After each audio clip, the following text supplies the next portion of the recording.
What's going on, guys? Briar Rabbit here. Today, I want to talk to you a little bit about this guy. This is a 8BitDo M30 2.4g wireless retro style gaming controller. So this is a really cool device. I've really grown to love this thing since I've gotten it. And I want to talk to you a little bit about it and kind of share what I like, what I don't like, and what makes this thing so special. So first of all, this is a kind of Genesis style retro gaming controller, but it does a lot more than just play Genesis games or play games on the Genesis. In the box, it comes with this little dongle here. This is a 9-pin adapter with a little wireless receiver built in, and it's actually powered by the Genesis or a Genesis analog, such as like the Mega SG or maybe even a Hyperkin device. So you plug this into where your Genesis controller would go, and this acts as a wireless receiver for this, and it works over a 2.4G connection, not Bluetooth. And what that means is you get a very low latency connection between your controller and your console. And that's why this thing is as special as it is. Now, little bit of latency testing that I did was done with a 240 FPS camera, and essentially I could not detect any added latency between this and a standard, an original Genesis controller. I did all the testing with a 240 FPS camera on a Model 1 Genesis on a CRT TV, and using a 240 FPS camera, I could not detect any additional latency between this wireless controller and a standard original Genesis controller, which is pretty amazing. Now, I'm not saying that there is not added latency on this controller. There almost has to be because it's a wireless controller. However, I wasn't able to detect it, which means that I would need a faster camera, a better slow-mo camera, or some better testing equipment. But I wasn't able to detect it either in gameplay or with the camera, and to me, that was very impressive. So as far as I'm concerned, there's not a lot of latency here. There's nothing that is concerning to me as far as latency. And what's amazing is it's even better if you use the USB. So if you want to play some retro Genesis games or any retro games on a PC, you can just plug it in via USB and it will work on your PC. It'll also work on a Nintendo Switch, which is also pretty incredible. So it's got a lot of functionality. Of course, it is a retro gaming controller, so it doesn't have any analog thumbsticks. It's really just about the D-pad and the face buttons, but it does have some modern conveniences. It does have left and right bumpers on it, so you can use those. It also has some modern buttons on the bottom, kind of where you would expect a select button to be. For instance, it has a turbo button, so you can actually make any of the face buttons turbo or the left and right buttons turbo, and it's really easy to do. You just hold down the button that you want to activate turbo on, and then press the star button. So that will turn on turbo for that button. And to undo it, you just repeat the procedure. So it's really easy to do while you're gaming. You don't have to look at the directions or anything once you learn how to do it. It's very simple to do. And that's not necessarily true with all of these things. It's not quite the shape of a original Genesis 6-button controller. It's more of a hybrid between the Genesis controller and the Sega Saturn 6-button controller. But in my hands, I find it to be very pleasing. The overall layout of the buttons and the D-pad does feel very similar to the Genesis 6-button controller, but the shape of the controller, to me, is more comfortable. And where my fingers rest is also, it's just more ergonomic for me personally. A lot of people love the original 6-button controller.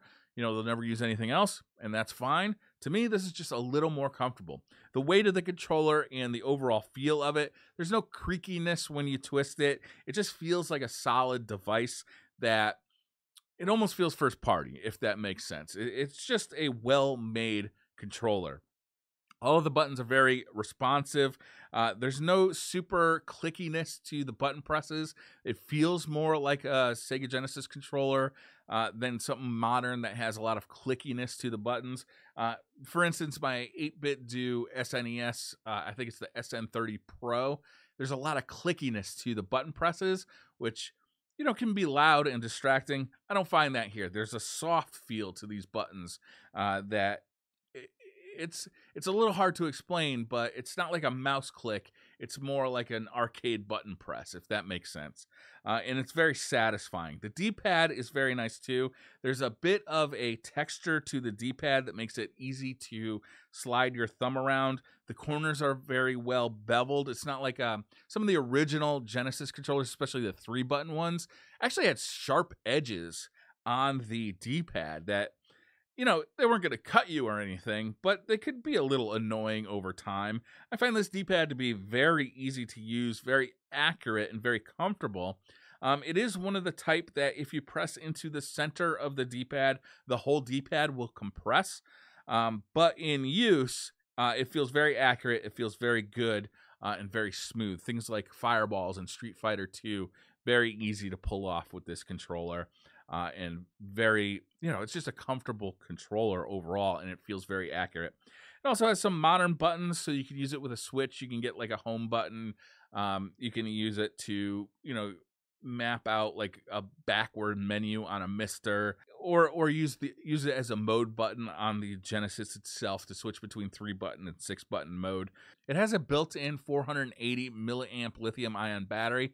8BitDo says it will charge in 1 to 2 hours fully, and then that full charge will last for about 35 hours. I haven't tested that, but I have no reason to disbelieve it. I find that I don't charge this thing very often, even though I play with it regularly. And I don't, when I'm storing it, I don't leave it, like when I'm not playing with it, I don't leave it on a charger. I just kind of leave it on the table next to my Analog Mega SG. And it doesn't run out of battery too frequently. So the battery seems good. It's not overall a very heavy battery. The whole controller is not extremely heavy. But, you know, it feels solid in hand. Overall, I gotta say, of all the 8BitDo controllers I've gotten, and I've gotten quite a few, this is by far my favorite. Just the amount of latency on the wireless connection is outstanding. When I'm playing a game, I cannot feel any latency compared to a wired controller plugged directly into a Sega Genesis. When I'm using it in USB mode on a PC or on the Mister, I also don't feel any extra latency on the thing. The controller is very comfortable. I really like the 6-button layout of the Genesis. I really like the D-pad. This is quickly becoming one of my favorite D-pads of all time. It just feels magnificent.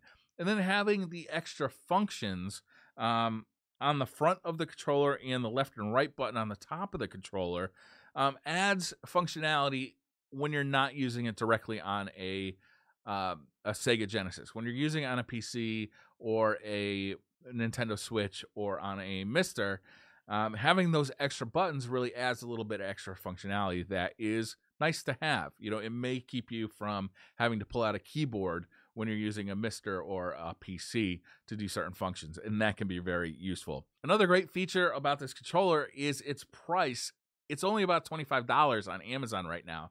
I'll put a link down in the description. For $25, like, it's a very impressive thing. Low latency, retro gaming controller, very well built. Comes in black or white. It's really become one of my favorite controllers, whether I'm playing retro games on a PC, on a Mister, or on a Sega Genesis. If I can use this is the one I want to use. I'm really looking forward to seeing what they do with their 2.4G line for the Super Nintendo and with the NES. The NES one, I think, is coming out in June. And I think the Super Nintendo version of it is coming out around June as well. And I think those ones are more styled kind of more similarly to the original Super Nintendo controller and the original NES controller, whereas the Sega Genesis controller is more of a hybrid between the Sega Genesis and the Saturn controller. So, you know, look out for those as well. But yeah, I would definitely recommend this thing if you are in the market for a Sega Genesis style controller. Thank you guys for watching. Hit that like button if you liked the video. Hit subscribe if you're new to the channel. And I'll see you guys next time. Bye.